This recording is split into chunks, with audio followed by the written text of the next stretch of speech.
Ika-52 kabanata sa pagpapatuloy. Makikita ang isang mabilis na paa ang tumalon sa ere. At hindi kilalang lalaki ang mabilis na sumusugod na may makapal na kilay hawak ang malaking espada. Pinagpapawisan ang ating bida na nahihirapan pa din habang siya ay nagulat nang makita niya ang lalaking may makapal na kilay na napasabi sa kanyang isip na sino daw iyon. Napapasugod na ito sa likod ni Bloody Cloud Emperor na may lumiliwanag na mata. Na napasabi pa ang ating bida sa kanyang isip na hindi pa daw siya nakakita ng ganito kabilis na covered flying step. At sobrang tahimik daw niya kaya hindi siya napansin ng Bloody Cloud Emperor. Na nagulat ang ating bida na ikinalaki ng kanyang mata na napasabi na ano daw iyon. Nang napansin ito ni Bloody Cloud Emperor ay nagulat ito na napasabi na ano daw ang tinitingnan ng batang ito. At ito ay mabilis na napalingon sa kanyang likod at napasabi na buwisit. 70% pa lang daw ang natapos niya. At sino daw kaya ang nangahas na istorbohin siya? Nang makalapit na ang lalaking may makapal na kilay ay mabilis niya itong tinaga ng malaki niyang espada na sinabi pa na napansin na daw pala niya siya. Kaya tanggapin daw niya ito. Na mabilis naman na nahawakan ni Bloody Cloud Emperor ang espada na kanyang napigilan. Na lumalabas ang ugat nito sa muka na sinabi na ikaw. Napakakulit mong walang hiya ka. At mukhang masasayang daw ang napakaraming oras niya dito. Na sumigaw ng malakas si Kapal Kilay habang ihahampas ang kanyang espada. At pagkatapos pareho silang napaatras sa lakas ng kanilang ginawang pag-atake noong nagkatamaan sila. Na si Bloody Emperor ay naiinis habang umaatras sa sahig.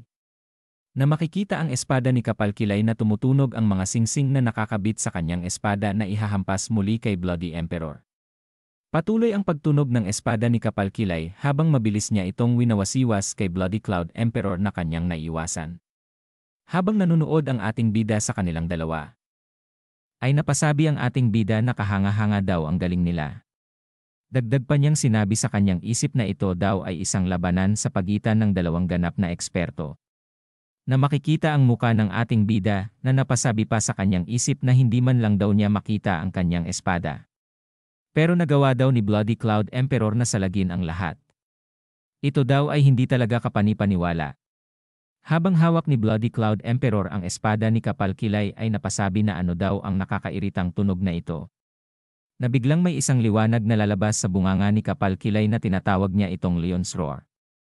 Na ikinagulat ito ni Bloody Cloud Emperor na nainis. At ito ay mabilis na dumistansya kay Kapal Kilay. Ngunit ang espada ni Kapal Kilay ay kanyang hinagis kay Bloody Emperor.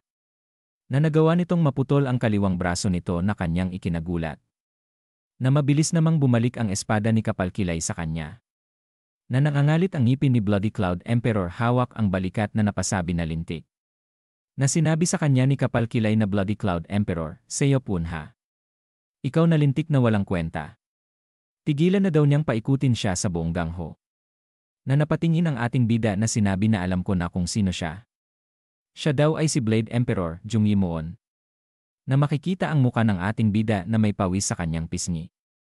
Na sinabi sa kwento habang makikita si Kapal Kilay na siya daw ay isa sa 2 Heavenly Martial Emperors na nagtatrabaho para sa gobyerno. At isang lalaking tinaguri ang Blade Emperor kahit na daw siya ay isang tagapagpatupad ng batas. Iyan daw ang pagkakakilanlan ng tagapagpatupad ng batas na lumitaw dito. At pagkatapos ay nanggagalaiti sa galit si Bloody Cloud Emperor na nakatingin kay Kapal Kilay. At pagkatapos ay umangat ang kanyang naputol na kamay. Na ito ay muling dumugtong sa katawan ni Bloody Cloud Emperor. Na napasabi naman ang ating bida nang makita ito na ano daw iyon. Kaya daw pala niyang gawin ang ganun. At pagkatapos ay sinabi ni Bloody Cloud Emperor kay Kapal Kilay na matalino daw siya para sa isang matandang hunting dog. At nang napansin daw niyang lihim siyang nagprepara ng Bloody Hydro Bomb habang nagtatanggol.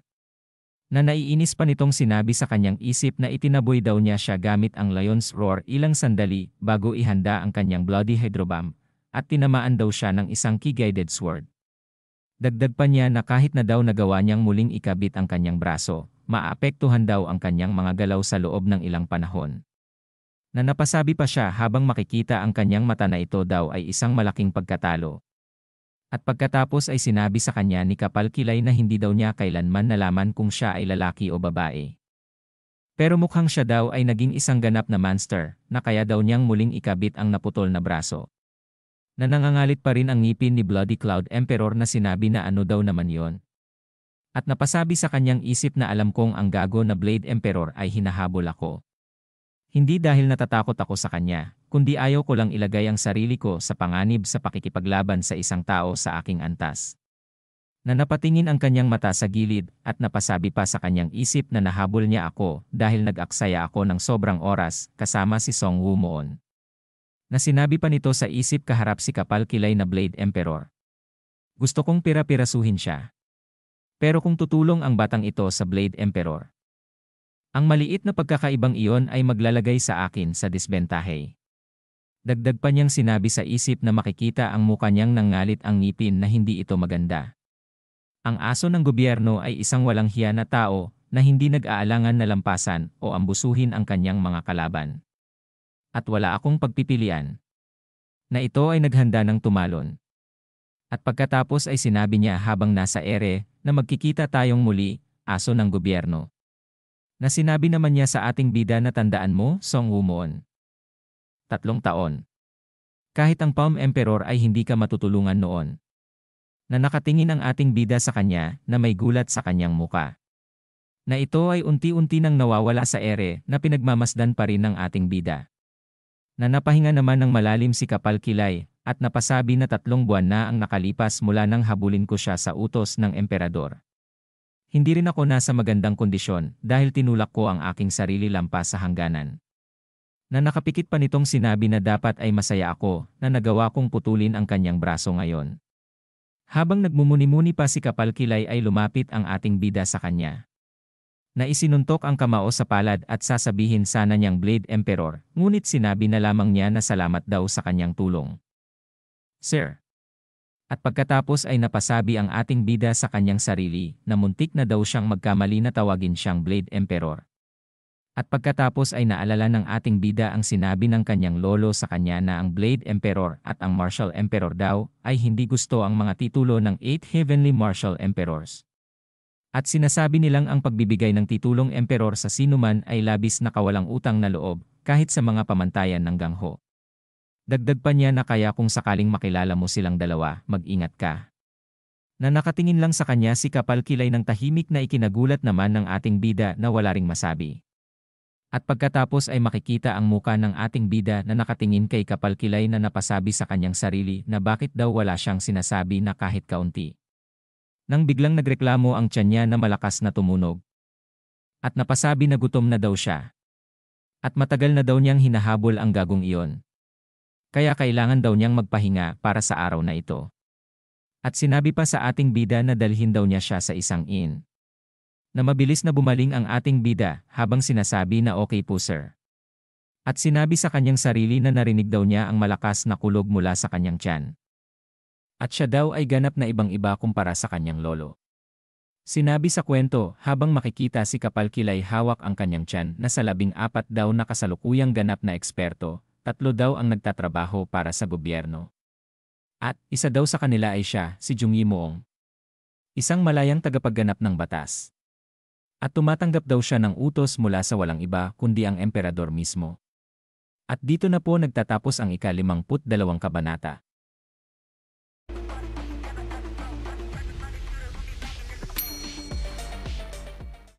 Ika-53 kabanata sa pagpapatuloy. Makikita ang inn na sinabi ni kapal kilay na ito daw ay napaka-impressive. At mas maganda daw ang lugar na ito kaysa sa naisip niya. Na napasabi naman sa isip ang ating bida sa kanya habang ito ay kumakain ng manok na kahanga-hanga. Sa tingin ko ay nakakain na siya ng 10 serving. Kumpara daw sa kanya, ang kanyang ama daw ay mukhang bata. Na sinabi nito sa kanya salamat. Dahil daw sa kanya, nagawa niyang tamasahin ang mga ganitong masasarap na pagkain. Natumugon ang ating bida sa kanya na wala daw iyon. Siya daw ang kanyang tagapagligtas, mangyaring kumain daw siya hanggat gusto niya. Na sumagot ito at sinabi na nakikita kong napakabait mo. Salamat, tulad ng makikita mo, mahina ang aking katawan sa mga simpleng kasiyahan dahil ang aking kita ay nagkakasya lamang sa buntot ng daga. Dagdag pa niyang sinabi sa ating bida na sa totoo lang, napakahusay mo. Ito ang unang pagkakataon na nakakakita ako ng isang tao sa iyong edad na may kakayahang gumawa ng ganitong kahanga-hangang gawa. Talagang kahanga-hanga. Na napasabi ang ating bida na wala daw yon. At sobrang bait din daw niya. Natumawa naman si Kapalkilay at napasabi na nakikita kong ikaw ay mapagpakumbaba. Sabihin mo nga, sino sa 13 ito ang tinatawag mong guro? Na nakangiti ang ating bida na sinabi niya na bagamat hindi ako niya disipulo, ang aking lolo sa ina ay tinatawag na Baek Sangwon. Na nagulat naman si Kapalkilay at napasabi na ikaw ang apo ng walang hiya na si Baek. Sinabi sa kwento habang magkatalikuran ang dalawa na kilalang kilala sa gangho ang relasyon ng Palm Emperor at Blade Emperor na magkapareho ng edad. Nakakatawa, kahit na pareho silang may katulad na ugali, madalas silang nagtatalo at nag-enjoy sa pagkukwentuhan sa likod ng isa't isa. Dagdag pa sa kwento na makikita ang ating bida na ikwenikwento sa kanya si Kapalkilay. Na alam daw ito ni Song Woo-moon. Kaya daw naman siya ay nanatiling kalmado sa kabila ng mga hindi kaaya-ayang salita ni Du Huang. Dagdag pa sa kwento na ito rin ay dahil sa katotohanang nang makita ni Woo-moon na nagsalita ng masama ang kanyang lolo kay Du Huang, naramdaman niya ang init sa mga salitang iyon. At pagkatapos ay nakangiti ang ating bida na medyo nahihiya. Na napahinga na lamang si Kapalkilay at napasabi sa kanyang isip na dahil daw sa kanyang mga kakayahan, isinasaalang-alang kong gawing disipulo siya. Dagdag pa niya sa isip na sayang. Siya daw ang apo ni Sangwon na labis na kinamumuhian ang gobyerno. Naiisip pa niya si Baek Sangwon na napasabi pa sa kanyang sarili na kung susubukan kong ipasok siya sa serbisyo ng gobyerno, tiyak na magagalit si Baek. Akala ko ay nakatagpo na ako ng isang taong matuturoan ng aking Soul Chaser sword style.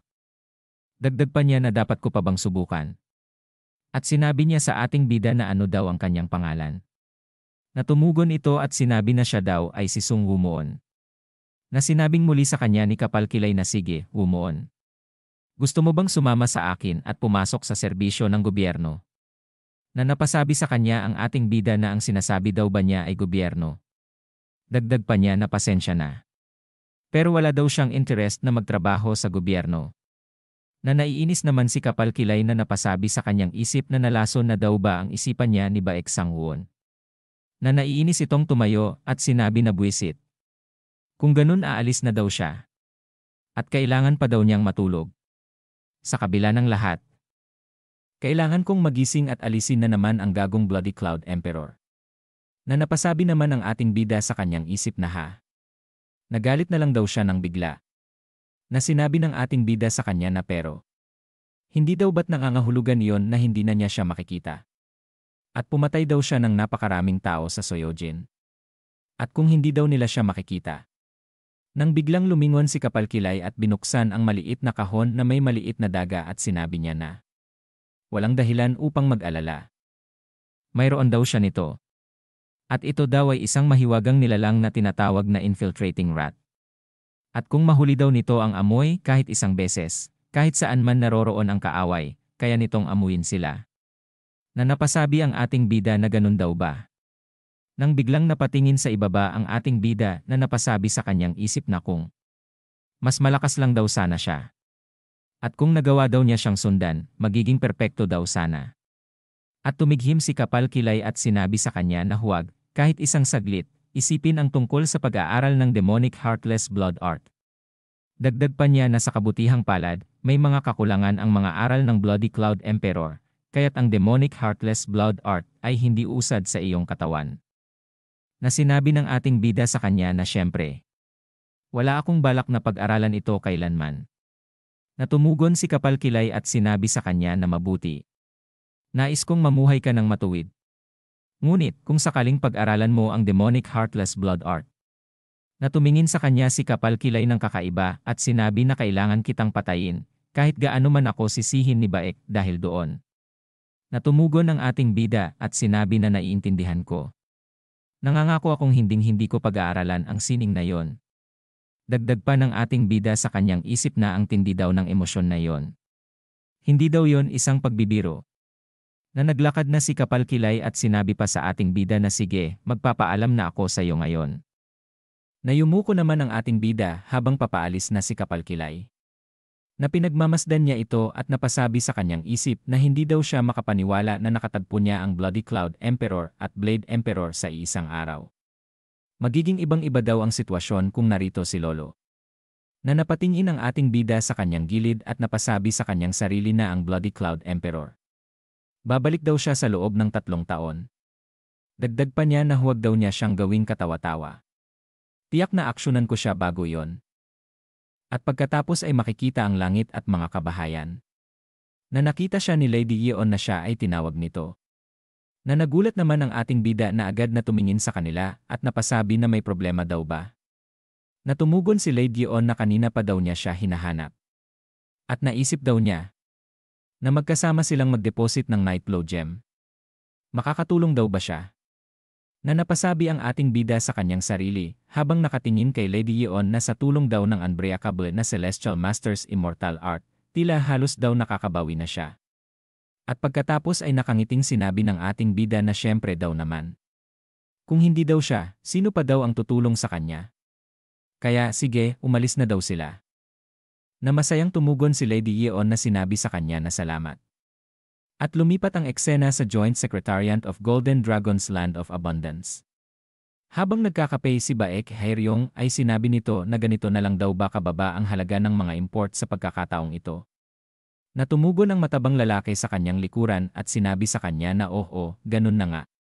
Mahirap daw na makahanap ng mga magagandang alipin sa mga panahong ito. Na sinabi sa kanya ni Baek Haeryong na alam mo kung gaano ako kamalaki ang ininvest sa negosyong ito, di ba? Kung hindi ka makakapagpakita ng mas magandang resulta sa lalong madaling panahon, makikita mo ang iyong sarili na bumabati sa kamatayan. Nayumuko ang lalaking mataba na tumugon na siya daw ay nangangako ng mas magandang resulta. Kaya nagmakaawa daw siya sa kanya, nabigyan niya pa siya ng isa pang pagkakataon. At pagkatapos ay bumukas na ang pinto. Na sinabi sa kanya ni Haeryong na aalis na daw siya ngayon. Na isinara niya ng malakas ang pinto. Na nanggagalaiti sa galit ang mataba na napasabi na buwisit. Hindi ko sana dapat pinasok ang mga kasunduan kay Baek Haeryong mula sa simula. Ano na ang gagawin ko ngayon? Makikita ang main gate of Golden Dragon's Land of Abundance. Na sinabi ng tagabantay sa kanila na ano ang dahilan. Nang pagpunta mo rito, nasasabihin sana ni Jo Mujae na ang taong ito daw ay nagmula sa Iron Blade. Nang sabihin sa kanya ng ating bida sa isipan na huwag daw nilang ipaalam na siya ay mula sa Iron Blade Clan. At siya daw ay may plano. Na sinabi ng ating bida sa kanyang sarili na ito ang lugar kung saan nagkakaroon ng palitan ng ginto, pilak, at pera, at dito ginagawa ang mga payslip para sa kredito at ang kaugnay na salapi. Dagdag pa niya ito rin ang lugar na kumikita mula sa interes na sinisingil nito sa mga perang pinahihiram sa mga walang kapera-pera. Bagamat hindi ito halata mula sa labas, ito ay isang pangit at malamig na lugar sa loob.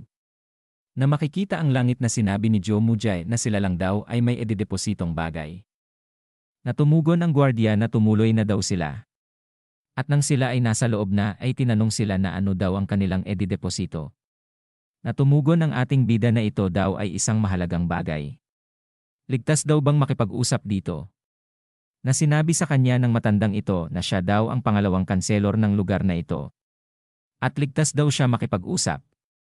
Na sinabi ng ating bida na ito daw ay isang Nightglow Gem. Na nagulat naman ang matanda na napasabi na isang Nightglow Gem. At pagkatapos ay makikita ang dingding na nagmadali nitong sinabi na wait nga lang daw, pakiusap. Sinabi pa nito sa mga bantay na dalhin daw nila ang mga kagalang-galang na bisitang ito sa premium room. Makikita ang pintuan na sinabi ng ating bida na napakalaki daw ng pagbabago sa kanilang asal nang malaman nilang ito ay ang Nightglow Gem. Nakaupo na sila sa isang lamesa na sinabi pa ni Lady Yeon na ngunit bakit daw niya pinilit na itago na siya ay mula sa Iron Blade Clan. Na napasabi ang ating bida sa kanya na nararamdaman lang daw niya na ito ay isang personal na bagay at ang pagbanggit daw sa pangalan ng Iron Blade Clan ay magdudulot sa kanya ng pagkabahala. At umaasa daw siyang susubukan nilang gumawa ng kahit anong kalokohan. Na nakangiti pa niyang sinabi. Kung ibubulgar daw niya na siya ay mula sa Iron Blade Clan, tiyak na hindi na nila maisipang subukan ang anumang kalokohan. Na nagulat naman si Lady Yeon sa kanyang narinig at napasabi na patawad. Bakit umaasa daw ba siyang gagawin nila yon? Na makikita ang muka ng ating bida na sinabi niya kay Lady Yeon na dahil daw magagamit niya iyon sa kanyang kapakinabangan. At ipaparanas daw niya sa kanila ang kanilang sariling gamot. Na napatingin na lang si Lady Yeon sa ating bida na tila hindi niya alam ang ibig sabihin ng ating bida. At dito na po nagtatapos ang ika-53 kabanata.